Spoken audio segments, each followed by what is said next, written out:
जिल्हा परिषद निवडणुकीचा प्रचार आता अंतिम टप्प्यामध्ये आलेला आहे. आपण आहोत आता निजामपूर गटाचे उमेदवार अविनाशजी नलावडे यांच्यासोबत. त्यांच्याकडनं जाणून घेणार आहोत की ते जिल्हा परिषदेचा ज्यावेळेला आता प्रचार करत होते त्यावेळेला कोणते मुद्दे घेऊन ते जनतेसमोर जात होते, जनतेला ज्यावेळेला भेटत होते त्यावेळेला त्यांना कोणत्या अडचणी होत्या त्या जनता सांगत होती आणि त्यांना याचा प्रतिसाद कसा भेटत होता लोकांकडनं प्रचारासाठी. त्याचबरोबर आज राष्ट्रवादी काँग्रेस पक्षाची सभा झालेली आहे. जोरदार पद्धतीने त्यांच्यावरती टीका देखील झालेली आहे. तर याच्याबद्दल त्यांचं काय मत आहे ते आपण जाणून घेणार आहोत. तर अविनाशजी नमस्कार, मी आपले स्वागत करतो शक्ती न्यूज मराठी चॅनलमध्ये. आपण काय सांगाल की आपण प्रचाराचे कोणते मुद्दे घेऊन जनतेसमोर जात आहात? नमस्कार, जय महाराष्ट्र. मी अविनाश नलावडे. मी येत्या येऊ घातली जिल्हा परिषद पंचायत समिती 45 निजामपूर गणातून स्वतः उमेदवार ही लढवत आहे.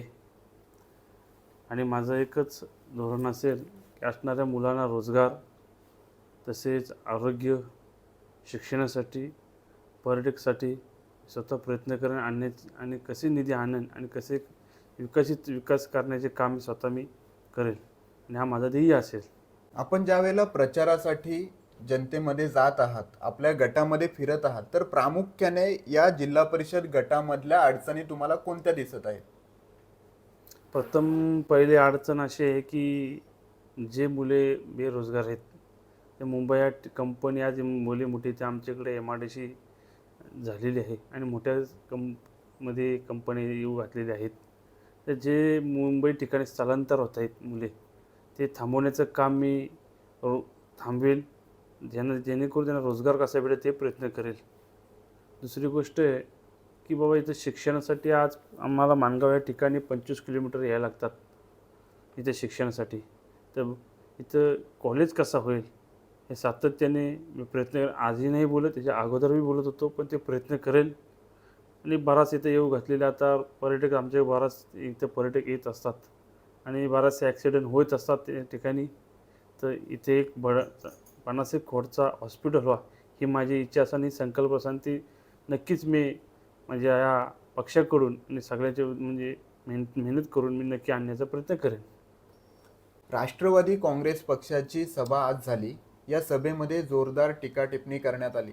आमदार भरतशेठ गोगावले यांचा देखील एकेरी उल्लेख करून यावेळेला त्यांना चेतावणी देण्यात आली किंवा आव्हान देण्यात आले की तुम्ही या मतदारसंघातून किंवा या गटामधून तुमचा जो उमेदवार आहे तो निवडून आणून दाखवा. तर याच्याकडे आपण कशा पद्धतीने पाहता?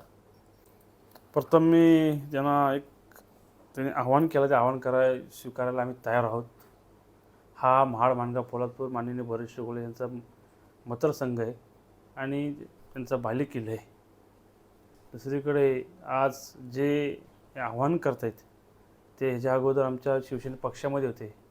आज माननीय भरतशेठ गोगावले यांच्या माध्यमातून, महाराष्ट्र राज्याचे उपमुख्यमंत्री माननीय शिंदेसाहेब यांच्या माध्यमातून आज 150 कोटीची निधी आणली आणि छोटी मोठी काही बराचशी निधी आज भरतशेठ गोगावले यांच्या माध्यमातून दिली.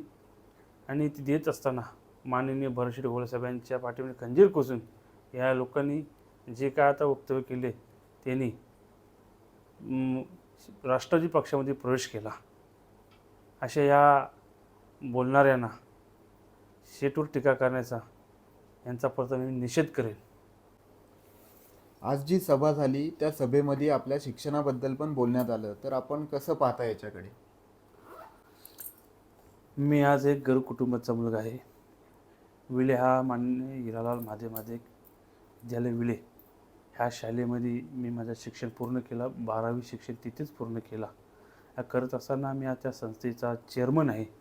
चेअरमन असताना मी कुठल्याही माझ्या शिक्षकाला, कर्मचाऱ्याला कुठल्याही वेटी झालं नाही. हे संस्थेचे चेअरमन आहेत. हे चेअरमन असताना यांनी या कर्मचाऱ्यांना, शिक्षकांना वेटी धरून इथे स्वतः या प्रचाराला उतरवलेत. आणि प्रचार यांच्याकडे कोणी काम नसताना माणसा ते नगरसेवक असेल, प्रचार ते सातत्याने ते प्रचार करत आहेत. आज माननीय भरतशेठ गोगावले साहेब यांच्या माध्यमातून, यांच्या मार्गदर्शनातून मी आज सातत्याने शिवसेना पक्षाचा 15 वर्ष काम करत आहे. आणि काम करत असताना लोकांची अडचणी असतील, ते निधी कसे आणायचे, कार्यक्रम कसे राबवायचे, शासकीय काम असे मी सातत्याने काम करतो आहे. काम करत असताना माझ्या कार्यप्रणाली विश्वास ठेवून माननीय बर्फी गोळेंनी आज तिकीट दिली. मग मी शिक्षण माझ्या नसतं तर मला तिकीट कशाला दिली नसती. आज शिक्षण म्हणून तिकीट दिली. आज ज्या वेळेला सभा झाली यावेळेला आपल्यावरती देखील आरोप करण्यात आला की आपली करोडोंची प्रॉपर्टी आहे. एकीकडे आपण सांगता की मी शेतकऱ्याचा मुलगा आहे, दुसरीकडे आपली करोडोची प्रॉपर्टी आहे. तर आपण याचा खुलासा कसा कराल? आपण काय सांगाल याबाबत? आत्ताही बोलतो, ह्याच्या पुढेही बोलेन. मी गरीब शेतकऱ्याचा मुलगा आहे. माझी ही वडिलोपार्जित प्रॉपर्टी आहे आणि मी आमच्या इथे MIDC मी छोटे मोठे कामं घेत असतो आणि त्यातून उत्पन्न भेटत असताना आणि उत्पन्न भेटतात त्याच्यावर मी ही आज प्रॉपर्टी केलेली आहे. दुसरी गोष्ट, आज शेतकऱ्याच्या मुलांनी का उभा राहू नये का? शेतकऱ्याच्या मुलांनी मोठं होऊ नये का? हेनेच हवं का मोठे? आज पाहत गेला, आज बघता त्यांनी आज त्यांच्याकडे 200 करोडची प्रॉपर्टी दाखवली.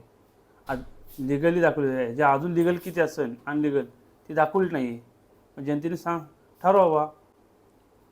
आजच्या सभेमध्ये आपल्यावरती असा आरोप देखील करण्यात आला किंवा टीका देखील करण्यात आली की आपल्यावरती गुन्हा दाखल आहे. शिवसेनेच्या उमेदवारावरती क्रिमिनल केस दाखल आहे, गुन्हा दाखल आहे, पण माझं कॅरेक्टर क्लिअर आहे, आजपर्यंत माझ्यावरती साधी चॅप्टर केस देखील दाखल नाही, अशा पद्धतीचं वक्तव्य करण्यात आलं. याकडे कसं पाहता आपण? गुन्हा दाखल असेल का मला कुठली काही शिक्षा झाली नाही आणि गुन्हा दाखल ते जे बोलतात ते जे आता वक्तव्य करतायत. आम्ही जे काय कंपनीसाठी आमच्या इथे येऊ घातलेली मोठ्या प्रकारे येवले भागात MIDC आहे. सातत्याने मुलांना रोजगार मिळावा आणि रोजगार मिळण्यासाठी आम्ही प्रयत्न करतो, आंदोलन करतो. त्यासाठी इथून बाहेरून जे काही मुलांना इथं कामाला लावतात त्यासाठी सातत्याने आम्ही त्यांच्यासाठी न्यायासाठी आम्ही झटत असतो. त्या दृष्टिकोनाने कंपनी एखादी काही केले असेल की आमच्या पण लक्षात नाही. यांच्यासारखं घरी बसून का आम्ही ही प्रॉपर्टी कमवत नाही आहे. यांना जनतेचा कधी उतरलेच नाही जनतेसाठी. यांना काय समजेल? नेहमी फक्त घरी खुर्चीत बसून संस्थेचे पैसे कसे लुबाडायचे तेच त्यांनी केले. बाकी ह्याचं यांना दिसतोच काय ह्याच्या व्यतिरिक्त. तर हे होते आपल्यासोबत अविनाशजी नलावडे. त्यांच्यावरती राष्ट्रवादी काँग्रेस पक्षाची आज जी सभा झाली आणि त्यांच्यावर आरोप करण्यात आले ते आरोप त्यांनी फेटाळलेले आहेत. ते सांगत आहेत की आम्ही विकासात्मक गोष्टींवरती निवडणूक लढवत आहोत, विकासाच्या मुद्द्यावरती आम्ही निवडणूक लढवत आहोत. पण कोणी जर आमच्यावरती टीका करत असेल तर ते अतिशय चुकीचं आहे. आणि ज्यांनी भरतशेठ गोगावले यांचा हात धरून विकास कामं करून घेतली त्यांनी आम्हाला शिकवू नये, अशा पद्धतीचं वक्तव्य देखील त्यांनी केलेलं आहे.